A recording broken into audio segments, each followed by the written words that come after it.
Welcome to Ignite to Impact, a weekly podcast that explores what it takes to make your community, our nation, and the world a better place. You've tuned in to be inspired and enlightened as we pull back the curtain and dive into intimate and energetic conversations with achievers and doers. We are talking with leaders who are in the trenches making phenomenal changes through business, nonprofits, education, and the arts. Our goal? To encourage, motivate, and challenge you to go to the next level in leadership. Now, here's your host, Master Leadership Strategist, Dr. Geneva Williams. So, let's ignite to impact. Hi there, everyone.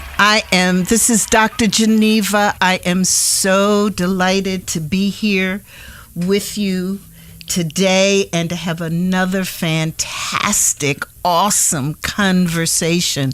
And you know, we do have those conversations, those great discussions about making the world a better place. And so every week we bring some inspiring stories, people from all walks of life, entrepreneurs, teachers, nonprofit executives, artists, politicians, everyday folk who are unleashing their leadership, solving problems in their community, creating change and making that impact that's going to make our neighborhoods, our world better. Whether they're trying to find ways to end homelessness, fighting hunger, helping children learn to read, working to eliminate poverty. They may be working on education, race relations, transportation, crime. Yes, we travel around the country and we learn what real leaders do day to day, how they ignite collaboration, how they turn bad situations around and still stay excited about their own journey into leadership. And we'll discover how these leaders build legacy to create everlasting impact. You know, I love talking to leaders from all different walks of life. And as you know, I always say, it really doesn't matter what title you have or job you have, because you got it in you to make a difference somewhere, somehow, in somebody's life sometime. And so we've talked to a lot of different folk. And let me tell you, we are going to have a conversation today with someone who is called one of Michigan's fastest rising political stars. I am so delighted to have Collin Mays with us, who graduated from Western Michigan University with a BA bachelor's in political science. And on campus, he was very active. When he left Western Michigan, he was very active. He's worked with legislators. He currently is at Oakland University pursuing a master's. He's really someone who we want to hear about, we want to learn about. And right now he's expanding entrepreneurship, apprenticeship programs. You know, I say when I think about apprenticeships, I do think about entrepreneurs, because apprenticing leads to, I believe, that whole entrepreneurship realm and world. So we want to talk to him. I'm so delighted to welcome Collin Mays. Welcome, and how are you? Dr. Williams, it's such a pleasure to be here with you, and thank you for having me on board. We are delighted. And so you've joined us today. There's so many things I want to talk to you about. One of the things, though, I want you to really let our listening audience know about Collin. Tell us who you are, what your background is, where'd you grow up? Well, I don't know if they want to know all that. We do. We want to get into it because, we want to know what ignites you. Okay. All right. Well, what ignites me is a passion and love for my community. Mm-hmm. And that came from somewhere. Well, it came from my family, being active in the community, trying to make a difference. And it's all about reaching back and giving back to others. And I'm a big proponent of that. And I encourage other people, particularly young people, to reach out to their peers and even those younger than them and give back. It's all about lending a hand. Mm-hmm. So where'd you grow up? I grew up in West Bloomfield, in Michigan. In Michigan, a little ways down the road. Okay. K through 12 schools. Okay. Unfortunately, my elementary school is no more. Okay. But had a great atmosphere growing up, a very diverse community, and made the most of it. Mm-hmm. Now, your family is well entrenched in and well known in the area. Tell us about your family and Mays Chemical. Mays Chemical, which is based in Indianapolis, which is the largest black-owned company in Indiana, and very well known across the United States. So it started in 1980, 37 years, and continues to grow.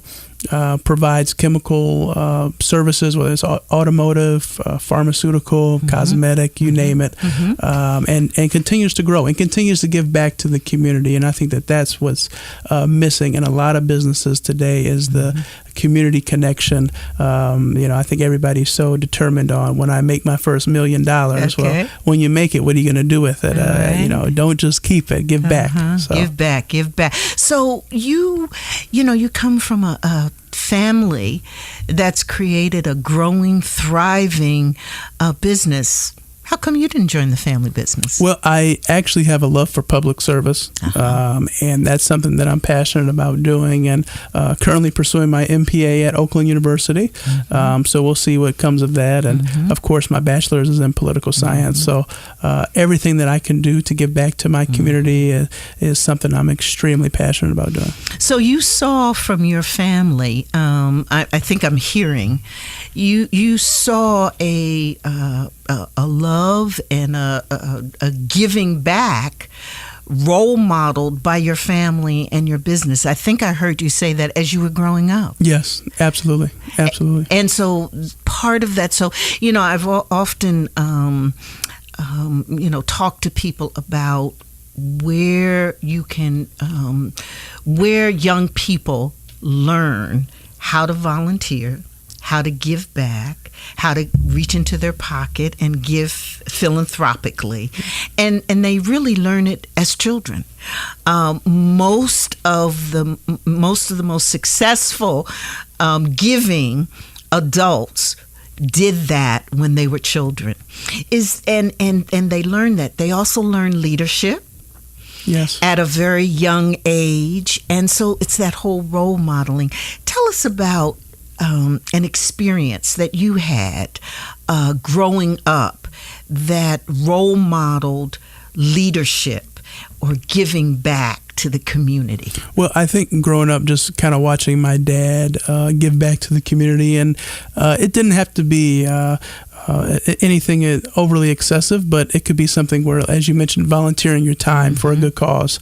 I'm very involved with a lot of causes in the Detroit area, and I'm a big proponent of giving your time, maybe even over giving your pocketbooks, which is also just as important. Okay. But it's important to be able to find something that you enjoy doing and something that can make a difference in somebody else's lives. When I look at a lot of young people that we see today, particularly in the Detroit area, a lot of them are not sure what they want to do. Do they want to go to college? Do they want to do something different? So I'm a huge proponent of higher education, but I understand it's not for everybody. Yes. So we need those options that are available out there. Yeah. Did you know that you were going to go into political science and go on a political route when you were a youngster? I think when I was in 5th grade, I was voted most likely to become president of the United States. Oh, were you?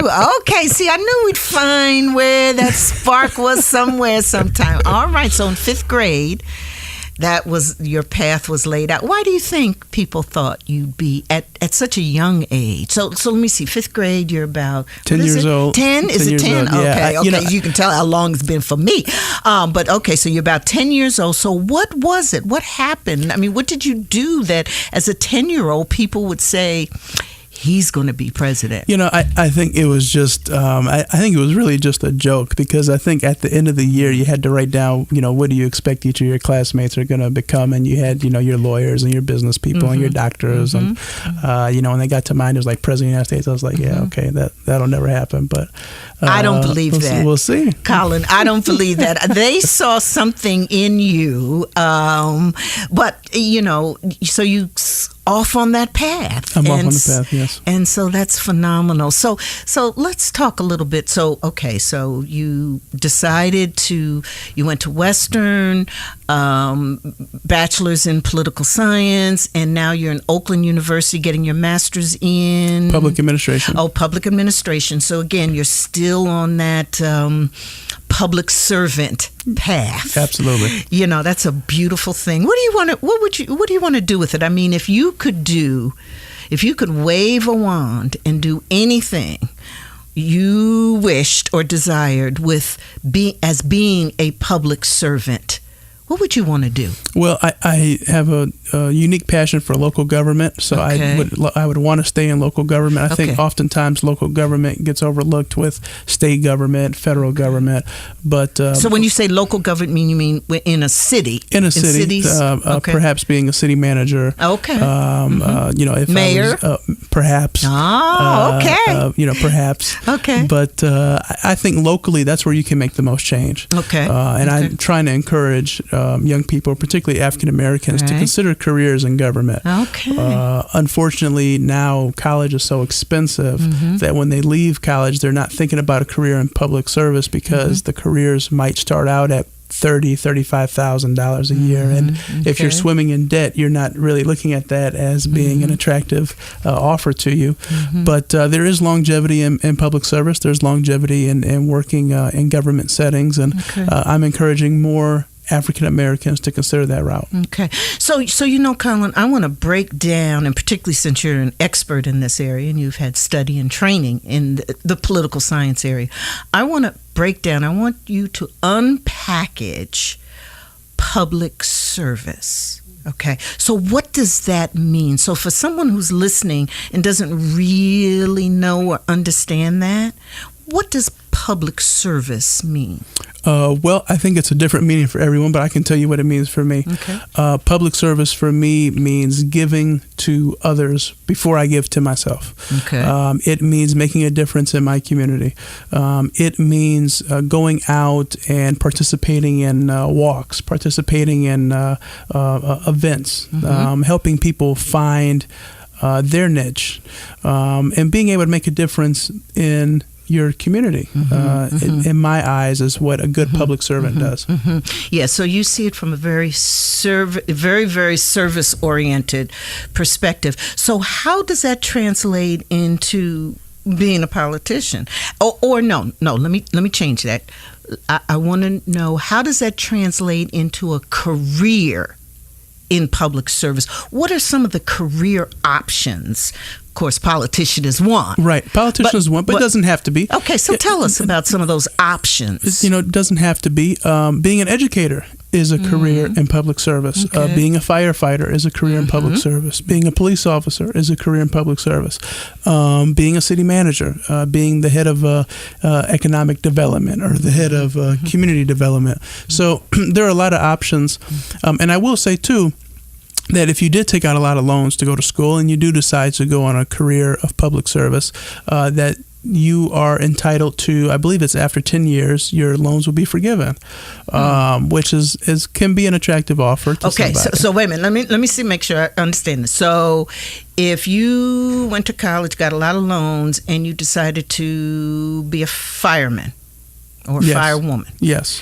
And after 10 years of fighting fires and riding those red trucks and doing that wonderful first responder duties, which are very critical to our country and our communities, your loans could be forgiven? Correct. And to my understanding, yes, unless they've changed it most recently. But the last time I checked, yes. If you do 10 years of service in your field and you're in public service, then your loans can be forgiven. Yes. Okay. All right. So, again, if you're just tuning in to Ignite to Impact, we're talking here with Collin Mays, just a phenomenal, awesome young leader.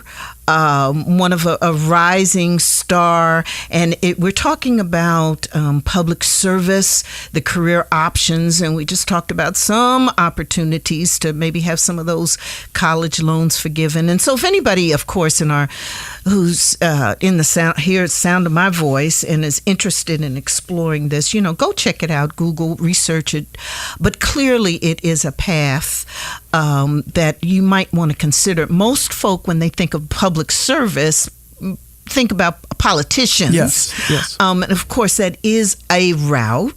But Collin has just shared with us numerous other options. And so, Collin, tell me this. Okay, so when we talk about public service, giving back, doing these public good kinds of jobs, they require a certain kind of leadership, don't they? They do. What do you? Tell us about what you think about that. What kind of leaders? Well, I'm going to ask you two questions. One, what kind of leaders kind of take on these positions, and what kind of leaders should take on these kinds of positions? Okay, that's a good question. I don't want to get in trouble with this question. You won't. We just having a conversation. Okay. I think that in order to be a great leader, you have to be a good follower first. I think that nobody kind of just walks into any leadership role. I think that you have to see how somebody else operates with integrity, how somebody else operates in a situation that might be a conflict, situation that might be considered somewhat controversial. You have to see how they would handle it with integrity and with dignity. And you kind of learn from your role models. And there are some things that you can't learn in a textbook, so you got to get the real world experience. And I think that that's where great leaders come from, is getting solid real world experience. And is it also a matter of what you do with that experience? So once you learn it, you see it, then what you do with it, how you exercise leadership. Do you have any thoughts about exercising leadership, what you do? I think that the best way to continue to develop your leadership skills and how you execute your leadership skills is to get involved. I mean, it could be something as small as you're going to take the initiative on doing the dishes at your house for the next week, right? Okay, that's a good one. Yes, can you pass that on to my children? I'm going to try to pass it on. Good. So that could be something that that could show that you're developing more leadership skills, and then over time you're going to grow into a person that has impeccable leadership skills and somebody that's able to just dive right in and make a difference. Right.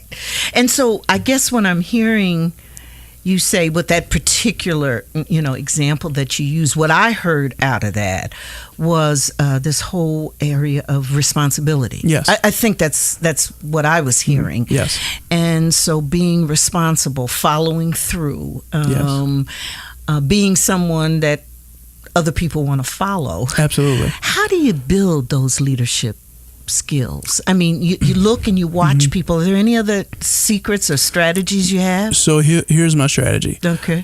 Fail a lot. You cannot be afraid to fail, and I mean really fail. Okay. I mean really have some moments where you're like, I don't know if I'm going to be able to recover from this. Okay. But you keep going. Okay. And that's what life is all about. All right. You just keep going. Can you share one of those moments that you've had with us? It'll be all right. It's just a conversation.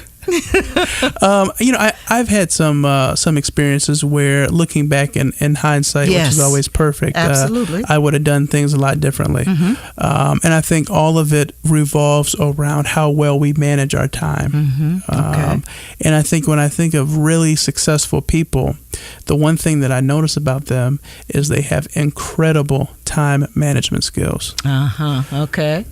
managing that time. Yes, absolutely. And it's interesting in terms of time management.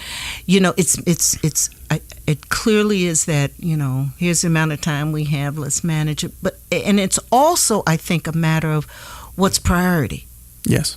So that you're doing things that are in a timely way. That have some time element to it, some sense of urgency or what have you, but you're also doing the things that are important. Well, if you're just joining us on Ignite to Impact, it is my pleasure to have an awesome, fabulous young leader with us, Collin Mays, who has often been noted as one of Michigan's fastest rising political stars. And he's a graduate of Western Michigan University. We've been chatting about public service and options and careers and leadership and what it takes to really be a good public servant. Collin, one of the things that is an important part, I think, of public service is this whole aspect of course, giving back. And you and your family have a scholarship fund, I think, that you've had for a while. And I would like to talk about that. Okay, absolutely. Tell us how did this happen and why? Okay. Well, this is the first year that we have done the scholarship in partnership with the United Negro College Fund. Fantastic. Which is, by the way, I will say, probably, I don't like to be biased, but the UNCF is probably my favorite organization because of all the great work that they do. Yes, absolutely. For our community particularly. So the scholarship came about, we sat down as a family and we thought about, what can we do now to give back to the community? And we wanted to give back to, I don't want to just say specifically our community, but we wanted to make it available to our community. And the United Negro College Fund was the best way to do that. We are giving away 3 $1,500 scholarships this year. And we're going to be doing it again next year, and we're going to actually be growing our scholarship for next year. The application process was from April 17th through June 16th, so it just closed last week. Okay. And I was thinking maybe we'll get about 20 people that will be interested in it, and we had 544 interested applicants. Oh my goodness. Which was tremendous. And you had to narrow it down to 3. So UNCF is going to narrow it down to 3. So I believe they got down to 153 last time I checked. So they're going to keep checking away. It. Yeah. But the criteria was the states that the Mays family's from. So Arkansas, Illinois, Indiana, Michigan. We asked that you had a 2.8 GPA or higher. We asked that you had a financial need that hadn't been met. Some of the schools that were eligible were every historically black college and university. We had the University of Arkansas. We had University of Chicago, University of Illinois, Michigan State. We had Indiana State, Indiana University, and of course Western Michigan, which is the best of them all. Of course. And the theme behind it was just places and schools that the Mays family has attended and graduated from for undergrad, and we wanted to be a resource to some of those students. That's phenomenal. So, okay, so why a scholarship fund? Well, I think that particularly today, it's very hard to find money for school. I don't want to say it's impossible, but I think it is getting harder to find money for school. And when I went on UNCF's website, this was last year, I want to say in the fall, they had maybe about 5 or 6 scholarships that were active at that time. And I was thinking, if we did something with them, partner with them, not only could we help somebody else, but maybe we can inspire other African-American families to do the same. And you don't have to give away $1 million. You don't have to give away, $25,000. It could be something small, but you're making a difference to somebody that really needs it. And a $1,500 scholarship, by the way, will pay for books. A $1,500 scholarship will go a long way. Yes. So again, we're hoping that through this we can inspire other families to do the same thing. So this is a family foundation. Yes, that you have. Yes, a family scholarship. Yes, it's just a wonderful. Family foundations are so important in the fabric of philanthropy. They're very important. And as someone who's been in the field of education, I can tell you that those what I call gap scholarships, that really, it seemed like a little bit of money, but it is that significant money. It could make the difference between someone going to school and not. Yes. Because you can get your government grants and you can, the Pell Grants and all that, and you can scrape together some family finances. And usually what happens is there's that still gap. And those gaps tend to range between $800 to about $2,500. So the scholarships that you're talking about are absolutely significant. They can make the difference between someone going to school or not. And that's what I'm hoping that it will do, and that what it has done to get those many applicants, I think was very telling. And like I said, if anybody's listening out there, I would encourage you to consider to start a scholarship of your own because it is so important. So how do you start it? What do you do? So how we did it was, or how I did it, I just contacted UNCF and I said, hey, I have an idea. And can we work on it together? And they were very generous and very gracious, and were excited about the opportunity. And actually, I saw that after we had started, I saw a couple more, so-and-so family scholarships started to pop up. So I think that it's something that can be longevity. And, I'm excited to see where it can go. But it's all about giving back and all about making a difference. And so you went to an established organization and said, hey, I've got an idea. Can we partner? That is just... it's just such a great strategy, because going to an established organization, it takes care of a lot of the backroom paperwork and administrative kind of stuff. And then, of course, you went to an organization with a good reputation. Impeccable reputation with UNCF. And then said, hey, let's partner. Yes. Because your interests were mutual. In terms of finding ways to provide financial support to young people so that they could go and successfully graduate from college. Yes, absolutely. So you found that is just phenomenal. And you're right. I think anybody could do it. Yeah. So how does this work? Because, since the very beginning of our conversation, you've talked about giving back. I'd ask you a question about growing up. You talk about giving back. I asked you a question about your career and what you're doing now. You talked about giving back.